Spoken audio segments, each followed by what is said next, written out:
New Guinea is a beautiful country with fertile mountains, lush tropical jungles, picturesque fresh rivers, and is surrounded by an ocean filled with an array of fish.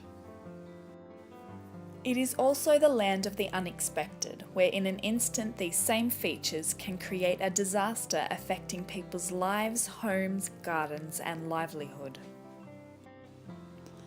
We will now go through the most common hazards in Papua New Guinea, explaining possible consequences and providing simple suggestions to improve your safety in relation to specific hazards. You will be offered suggestions on the best place to locate your home and ways to construct buildings to minimise risks to specific hazards. When building your home, you should be aware of hazards that might occur in the area. It is advisable to avoid building in a hazardous area, but if that is not possible, then it is important to construct in a way to minimise the risks. You can also upgrade your existing home or house win to protect it and your family. We will now go through the most important hazards in Papua New Guinea, explaining possible consequences and providing simple suggestions to improve your safety in relation to specific hazards. Cyclones and strong winds. A cyclone is a tropical storm that forms over the ocean and is characterized by strong winds, heavy rainfall, and an erratic pathway. Typically, PNG experiences one major cyclone a year, usually between October and May. Strong winds associated with cyclones are especially dangerous as they pick up and blow about loose objects and can cause substantial damage to buildings and vegetation. To prepare for a cyclone, it is important to minimise the effects of strong winds and also the heavy rainfall that can lead to flooding. Clean up or tie down loose objects from around your home that could blow about by strong winds. Use extra strong binding to secure structural beams in all buildings. Use diagonal bracing on walls for added structural strength. Trim tree branches away from windows and power lines. Clear drains and waterways on the property so that blockages do not cause localised flooding.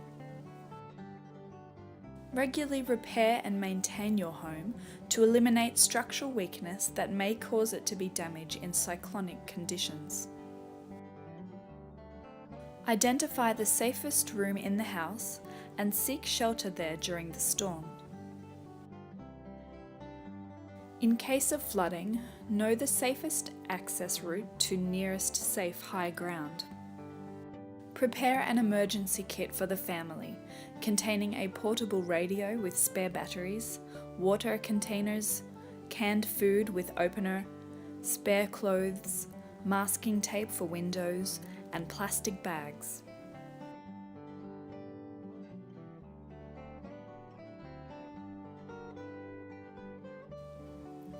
Ensure houses have proper provision for earthing lightning.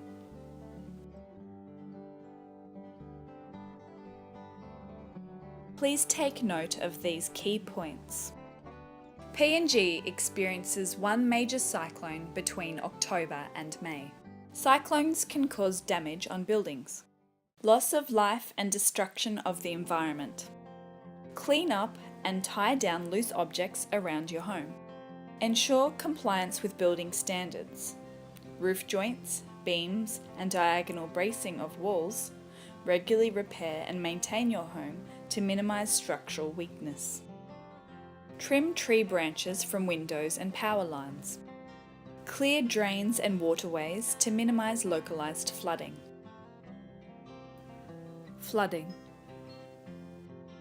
With a high rainfall and steep mountains that shed water quickly, Papua New Guinea is prone to dangerous flooding. As the water tries to make its way from the hillside to the ocean, it collects soil, vegetation, and other debris that can cause much damage. Low lands next to or close to rivers are most likely to suffer flooding. If possible, avoid building houses and planting gardens in floodplains. Buildings should be constructed on higher grounds away from the natural floodplains of the rivers, away from the actual riverbanks, and possibly on stilts or earth mounds to minimize risks. Before constructing, find out the approximate water levels during floods and try to find a location on higher ground, a safe distance from the peak flooding.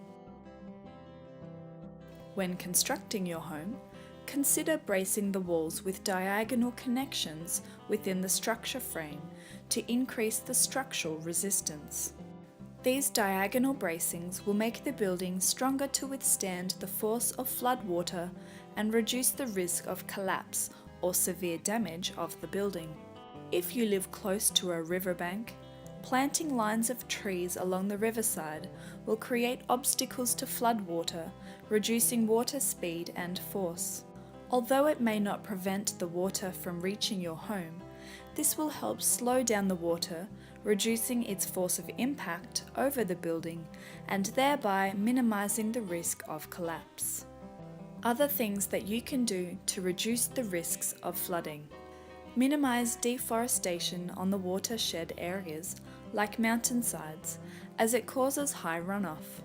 Remove leaves, debris, and items that can block drains and small creeks, causing localized flooding.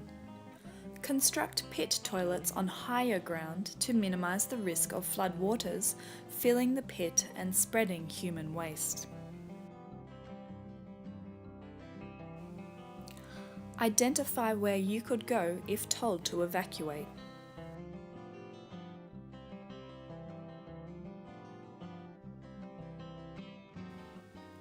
Watch for rising water levels on flood markers in the river.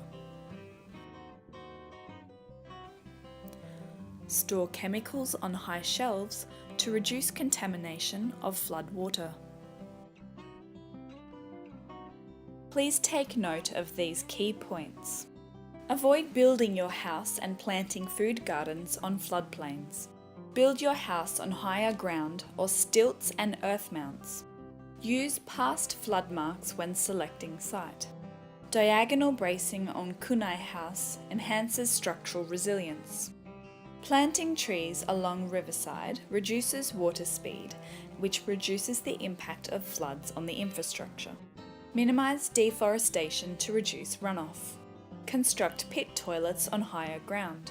Use community-established evacuation routes to the higher ground. Droughts. A drought is when there is little or no rainfall over an extended period of time, resulting in a shortage of water.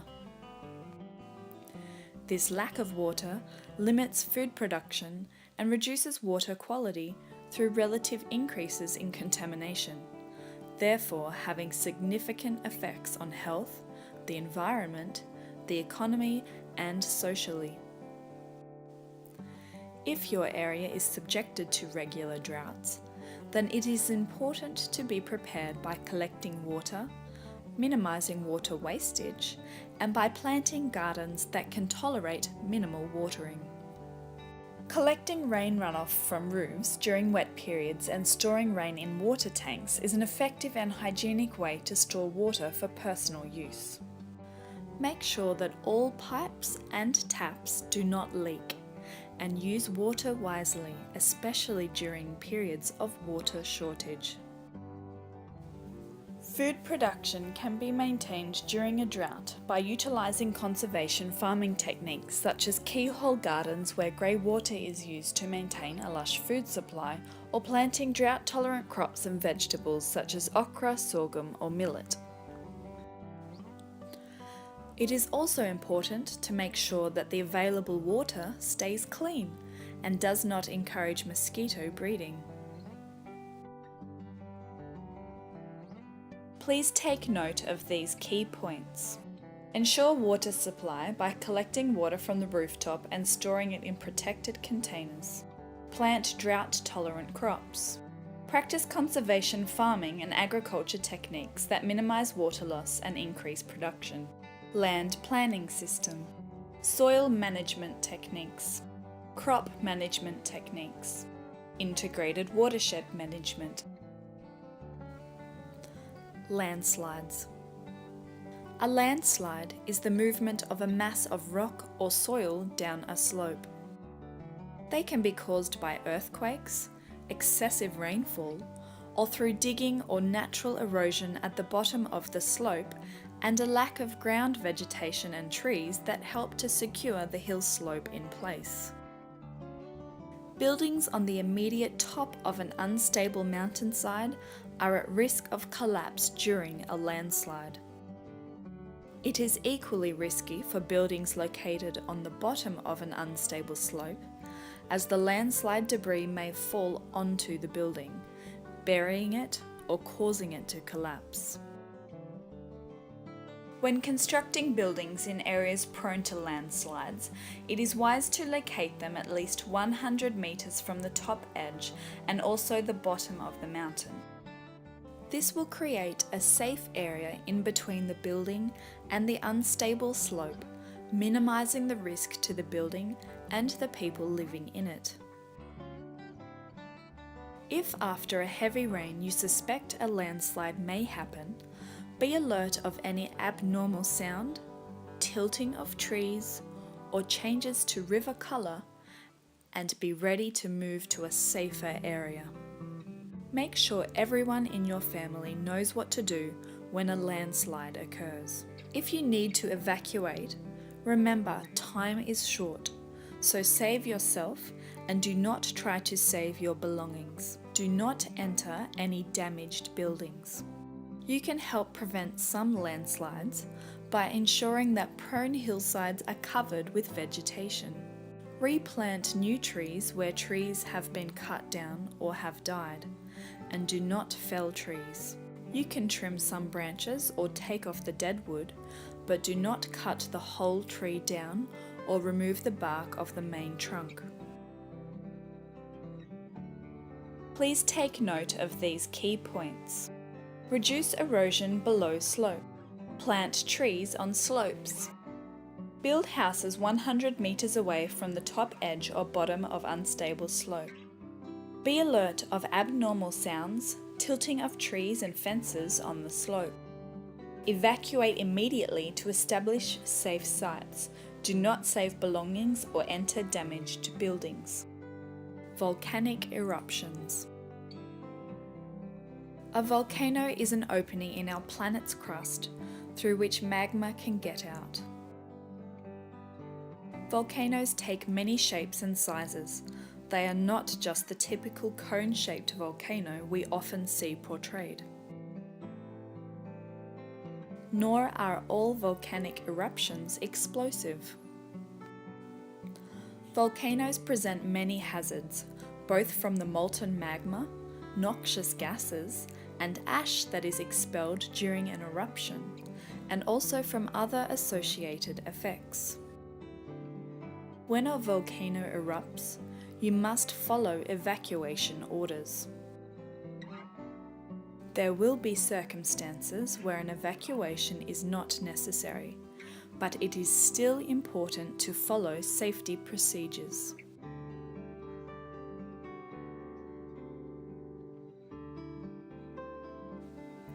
Avoid areas downwind and valleys downstream of the volcano.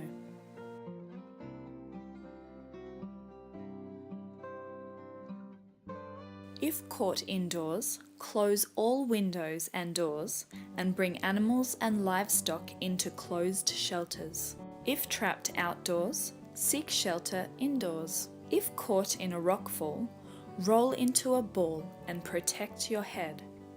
If caught near a stream, be aware of mud flows and move up the slope, especially if you hear the roar of a mud flow. When outside, cover your mouth and nose with a cloth to avoid inhalation of volcanic ash and gases, as they can irritate your respiratory system. Keep your skin covered to avoid irritation from contact with acidic ashfall. Ashfall is very heavy and can cause buildings to collapse, so clear roofs of ashfall if it is safe to do so. Avoid driving in heavy ashfall, as driving will stir up more ash that can clog engines and stall vehicles. An erupting volcano can trigger tsunamis, flash floods, earthquakes, mud flows, and rock falls. The sound of an erupting volcano can be quiet and hissing, or explosive and booming. The loud explosions can be heard hundreds of kilometers away and can cause hearing loss. Please take note of these key points. Follow stipulated evacuation orders during an eruption. Avoid the direction where wind is blowing for possible inhalation of fumes. If you are in the house, close the doors and windows. Animals must be kept in protected shelters. In case of rockfall, roll into a ball and protect your head. Avoid streams and watch for mud flow. Move up the slope when you hear the roar of mud flow. Cover your mouth and nose with a cloth to avoid inhaling ash and gases. Cover your skin to avoid possible acidic ashfall. Ashfall can cause buildings to collapse. Clear roofs when safe. Avoid driving in heavy ashfall. Driving stirs more ash to clog engines and stall your vehicle. Tsunamis. Tsunamis are a series of abnormally large water waves caused by the displacement of a large volume of water, generally within an ocean. They are not normal tidal waves, but instead caused by earthquakes, volcanic eruptions, landslides, explosions, or meteorites. The impact of tsunamis is limited to coastal areas, but can be widespread across oceans, affecting many countries. Tsunamis occur suddenly, often without warning. Therefore, it is wise to build homes safely on hills or at least 300 to 500 meters inland, safely away from the shore. Identify escape routes, develop evacuation plans, and rehearse the plans. Plant trees on shorelines so that less debris is washed to where buildings are situated. You may also consider making memorials to mark previous tsunamis as a reminder to communities in the future. When a tsunami is approaching, stop everything you are doing and move inland to higher ground. Do not wait until you see the waves, and do not wait to be told. Stay inland until advised to return by authorities.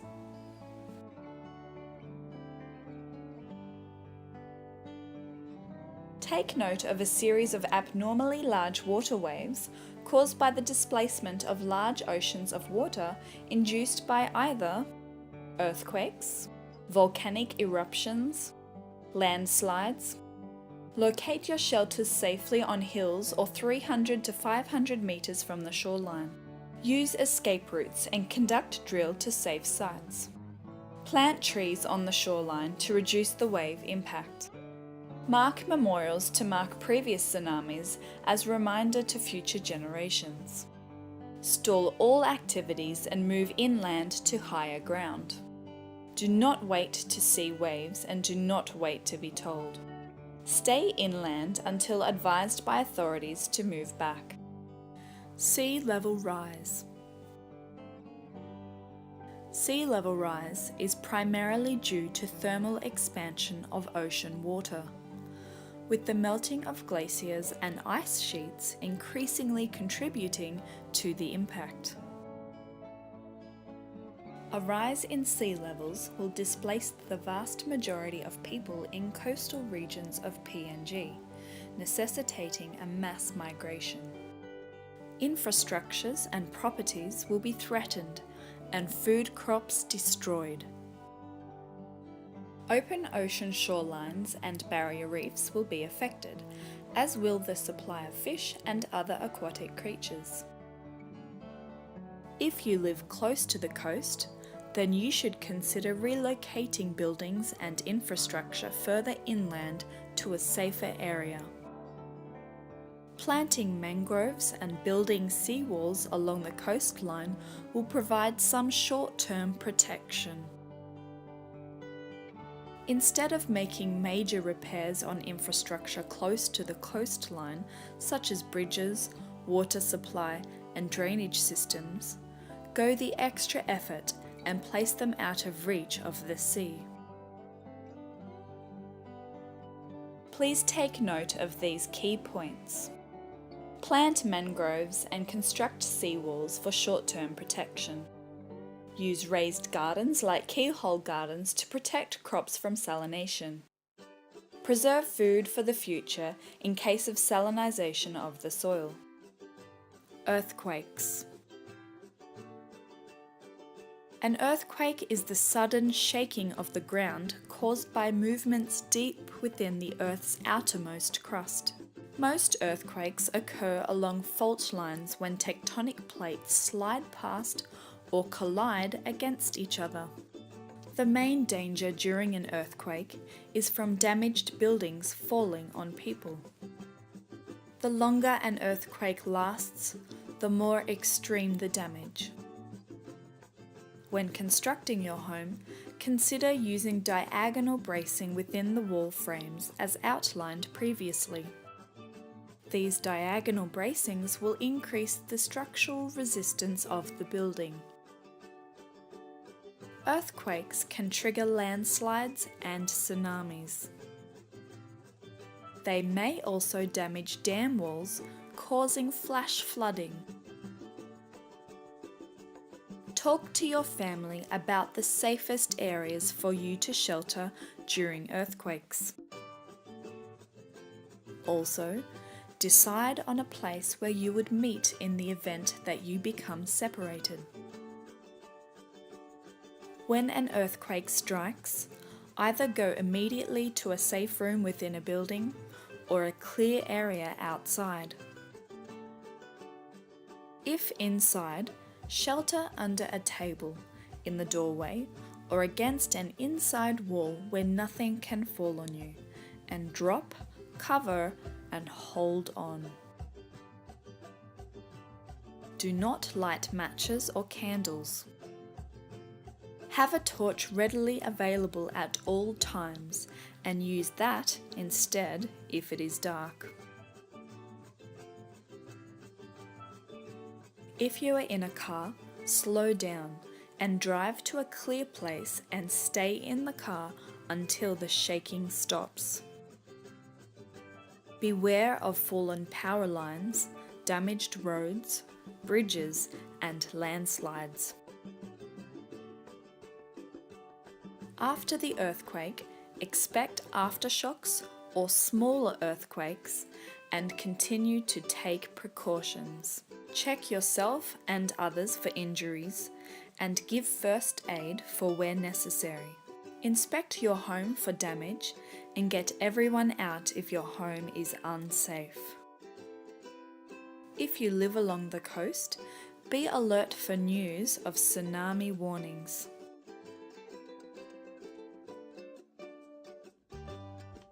Please take note of these key points. Dam walls might break and cause flash flooding.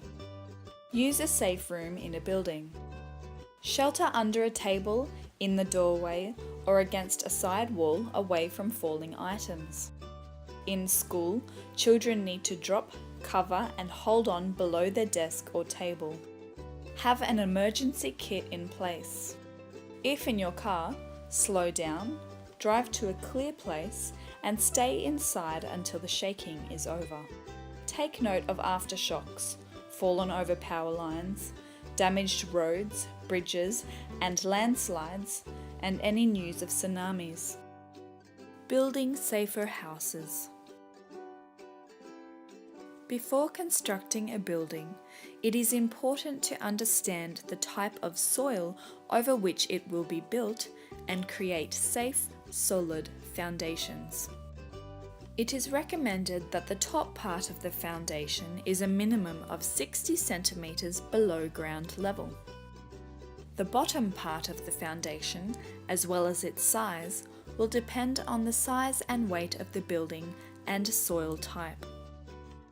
Sandy and clay soils are very soft and not stable.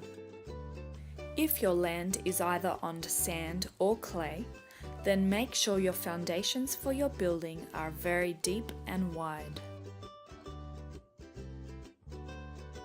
Harder types of soil found on rockier terrain provides a more stable base for the foundation of a building. Although it can be a lot of work to dig the foundation, it is still the most suitable for construction. We have already discussed locating buildings away from possible threats like floodplains or coastlines. It was also discussed ways to strengthen buildings by using diagonal bracing in wall structures and the use of strong bindings of structural beams. By selecting safer areas, creating secure foundations, stronger walls, and more secure fixings, your home will be a safer place to live. We hope that you learned a few useful suggestions to keep you and your family safer from disasters. This video has not gone into great detail in each section, but hopefully you are inspired to learn more and make your home and family safer. Please take note of these key points. Know the type of soil for a safe, solid foundation. It is recommended to remove 150 mm of topsoil before construction. This will facilitate proper building settlement. Dig a minimum of 60 centimetres below ground level for your stilts. When constructing on sandy and clay soils, soft and unstable land, the foundation must be deep and wide. Wall diagonal bracing is key to avoid twisting movements of the structure due to wind pressure. A solid roof structure well connected to the wall has ability to withstand wind force. Long eaves might weaken the building as the force of the wind could rip off the roof. The roof pitch could cause resistance that will lead to the roof being blown off. Kunai wall should be tucked tight to the diagonal braces and buttresses. The corner post should be connected to the roof for structural stability.